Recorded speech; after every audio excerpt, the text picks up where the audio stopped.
Assalamualaikum warahmatullahi wabarakatuh. Halo teman-teman semuanya, nama saya Muhammad Putih Amal Madani dengan NIM 123190121. Baiklah, kali ini saya akan mempresentasikan hasil UTS rekayasa perangkat lunak saya. Untuk soal nomor 1 adalah jelaskan melalui studi kasus bagaimana tahapan dalam proses requirement engineering dilakukan. Requirement engineering adalah fase dari proses rekayasa perangkat lunak atau software engineering, di mana software engineering atau kebutuhan dari user atau pengguna dan customer atau pelanggan dikumpulkan, dipahami, dan ditetapkan. Requirement engineering berguna untuk membantu software engineer lebih memahami masalah yang mereka coba pecahkan dengan cara menghasilkan pemahaman tertulis untuk masalah yang dialami oleh pelanggan. Tahapannya adalah 1. Inception. Tahap Inception mendefinisikan ruang lingkup dan batasan masalah. Diperlukan pemahaman dasar tentang masalah pelanggan atau customer, orang yang membutuhkan solusi, pemecah masalah yang dikehendaki, dan adanya komunikasi yang efektif serta kerjasama antara pelanggan atau customer dan pengembang atau developer. 2. Elicitation. Tahap ini dimaksud untuk mencari tahu dari pelanggan apa saja yang menjadi tujuan produk, apa yang harus dilakukan, dan bagaimana produk cocok dengan kebutuhan bisnis, dan bagaimana produk digunakan. Pengembang diharapkan untuk membantu customer dalam mendefinisikan apa yang dibutuhkan dalam pengembangan suatu aplikasi. Beberapa hal yang sering menghambat dalam memahami pendefinisian masalah antara lain adalah sebagai berikut, yaitu 1. Cakupan masalah. Batasan masalah yang tidak didefinisikan dengan baik. 2. Pemahaman masalah. Pengguna tidak benar-benar yakin terhadap apa yang dibutuhkan dan memiliki pemahaman yang kurang terhadap kemampuan dan batasan dari lingkungan komputasi mereka. 3. Volatilitas dari permasalahan.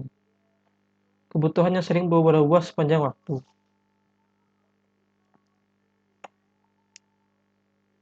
Lalu tahapan ketiga yaitu elaboration. Elaboration merupakan suatu model analisis yang terdiri dari beberapa model dan perbaikan tugas. Hasil akhir dari elaboration adalah suatu model analisa yang mendefinisikan suatu informasi yang fungsional dan memiliki wilayah perilaku suatu masalah. Tahap ini berfokus pada pengembangan model teknis fungsi software, fitur, dan kendala menggunakan informasi yang diperoleh selama inception dan elicitation.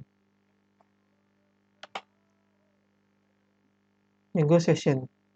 Pada tahapan ini, ketika customer mendefinisikan suatu masalah, maka negosiasi akan dibutuhkan ketika terjadi perbedaan kebutuhan di antara semua pengguna.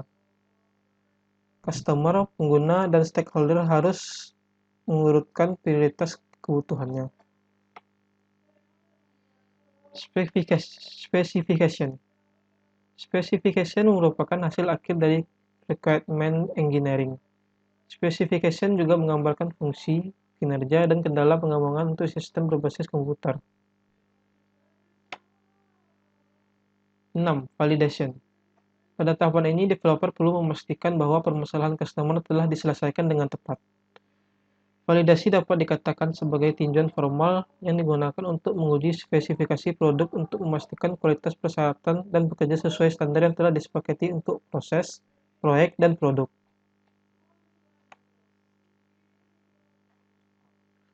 7. Manajemen. Manajemen membantu tim proyek untuk mengidentifikasi, pengawasan, dan melacak perubahan kebutuhan setiap saat pada tahapan proyek. Kebutuhan manajemen dimulai dengan identifikasi. Setiap kebutuhan memiliki nomor yang unik. Sekali kebutuhan tersebut diidentifikasi, maka tabel pelacakan segera dibuatkan. Oke, selanjutnya kita lanjut ke soal nomor 2, yaitu jelaskan perbedaan metode prototype development dan Boehm spiral. Lalu berikan contoh real pada studi kasus. Baiklah, kita mulai dari perbedaan prototype development dan BOM spiral terlebih dahulu.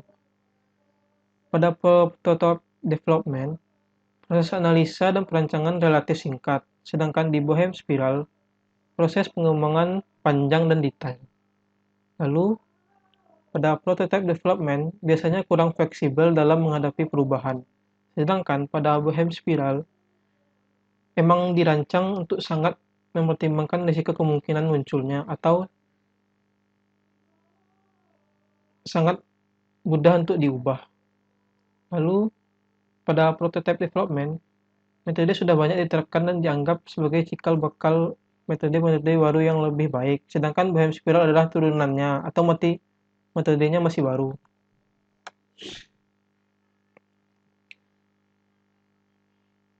Pada diagram prototype development, pertama kita akan melakukan pengumpulan kebutuhan terlebih dahulu. Setelah kebutuhan terpenuhi, lalu kita akan membangun prototypingnya. Lalu setelah membangun prototyping, kita akan mengevaluasi prototyping. Dan di sini ada dua langkah. Apabila masih kurang, akan kembali ke pengumpulan kebutuhan. Apabila telah terpenuhi, maka akan lanjut ke mengkodekan sistem. Lalu setelah mengkodekan sistem, kita akan menguji sistem. Sudah menguji sistem, kita akan mengevaluasi sistem lagi.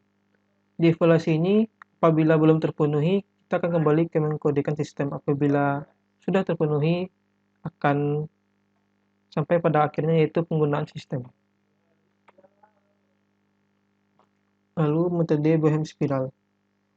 Pada metode BOM spiral ini terdapat sistem maintenance.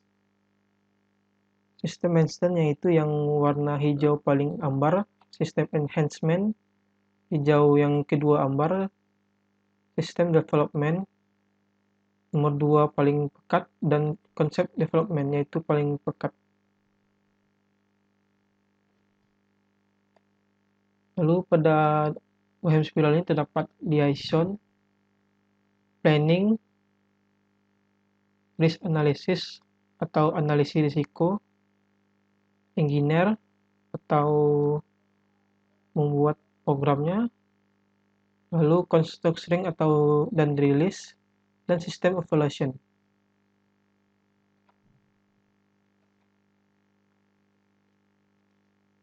Lalu perbedaan yang selanjutnya pada prototype development, sesuai dengan tahapan dari prototype development di slide sebelumnya, untuk melakukan suatu perubahan atau maintenance, harus memulai dari proses awal yaitu evaluasi. Sedangkan pada BOM spiral dengan tahapan yang lama dan luas, metode BOM spiral lebih cepat tanggap dalam mengatasi perubahan atau kesalahan sistem. Lalu perbedaannya selanjutnya adalah prototype development, pembuatan prarupa perangkat lunak atau siklus hidup menggunakan prarupa adalah salah satu metode siklus hidup yang pengembangan sistemnya didasari oleh konsep model kerja, sedangkan pada BOM spiral adalah model proses perangkat lunak yang evolusioner, yang memadukan sifat kreatif dari prototyping dengan aspek terkontrol dari sistemasi dari model waterfall.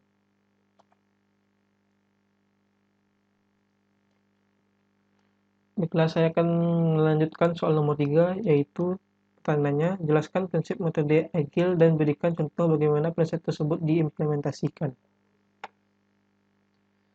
Oke, prinsip kita mulai dari apa itu metode agile. Metode agile merupakan salah satu jenis metode dalam pengembangan perangkat lunak, biasanya sering disebut dengan SDLC atau Software Development Life Cycle. Metode ini sering digunakan oleh startup maupun perusahaan besar dalam proses pengembangan software. Agile Software Development adalah metodologi pengembangan software yang didasarkan pada proses pengerjaan yang dilakukan berulang di mana aturan dan solusi yang telah disepakati dilakukan dengan kolaborasi antar tiap tim secara terorganisir dan terstruktur.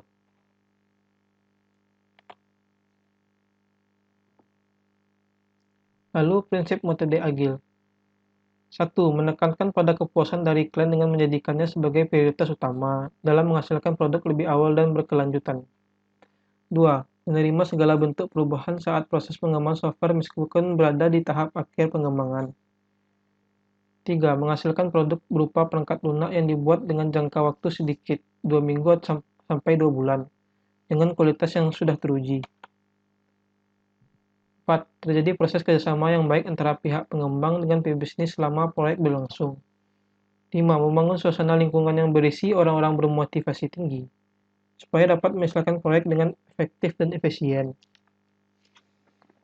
6. Komunikasi secara langsung sangat dibutuhkan dalam proses pengembangan sebuah perangkat lunak. 7. Software yang bekerja dengan baik dan sempurna merupakan sebuah ukuran dari kemajuan proyek. 8. Metode Agile dapat mengembangkan software secara berkelanjutan dari dukungan pihak seperti sponsor, pengguna, dan developer sendiri. 9. Keunggulan dari segi teknis menjadi keutamaan dalam pengembangan software menggunakan metode Agile. 10. Kesederhanaan di sini sangatlah penting bagi Agile sendiri dalam memaksimalkan sebuah resource atau sumber daya yang ada. 11. Segala kebutuhan dari segi arsitektur dan kebutuhan software sangat tergantung pada manajemen setiap tim pengembang. 12. Secara berkala, setiap tim pengembang melakukan evaluasi diri atau refleksi untuk bekerja lebih efektif dan mengatur pola kerja mereka.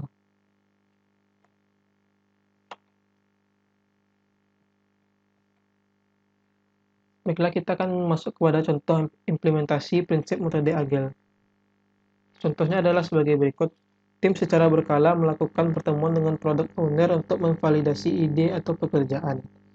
Selain melalui pertemuan, bisa juga sering berkomunikasi secara online dengan product owner. Lalu contoh selanjutnya adalah tim bekerja dengan berkumpul dan tatap muka. Jika memang tidak bisa, tim akan memiliki forum tersendiri untuk membahas proyek baik lewat chat ataupun face call. Lalu contoh selanjutnya adalah tim secara terjadwal melakukan daily scrum meeting. Lalu contoh selanjutnya, tim juga selalu berusaha saling mendukung, memotivasi, dan mempercayai satu sama lain. Lalu contoh yang terakhir adalah selama bekerja, tim selalu berusaha membangun lingkungan yang positif.